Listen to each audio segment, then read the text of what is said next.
বন্ধুরা, 2026 সালের মঙ্গলময় এক দিনে ভূমি পূজনের মাধ্যমে শুরু হলো আমাদের বৃক্ষরোপণ কর্মসূচি। বন্ধুরা, এটা হচ্ছে টিউলিফের বাবা অর্থাৎ আমার মামা বাড়ি। রাজশ্রীর ডাকনাম হচ্ছে টিউলিফ।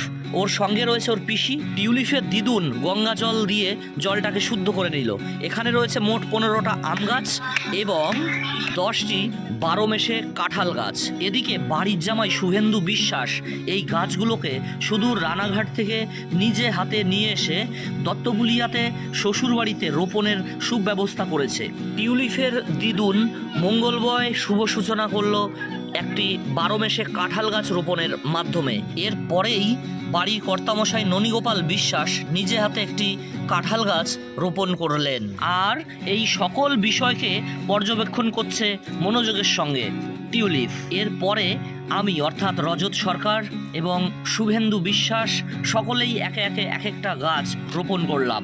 এখানে যে আম গাছগুলো দেখছো, এই আম গাছগুলো কিন্তু সুদূর থাইল্যান্ডের প্রজাতি এবং এগুলোর প্রচলিত নাম ব্যানানা ম্যাঙ্গো। লম্বা লম্বা কলার মতন হয়।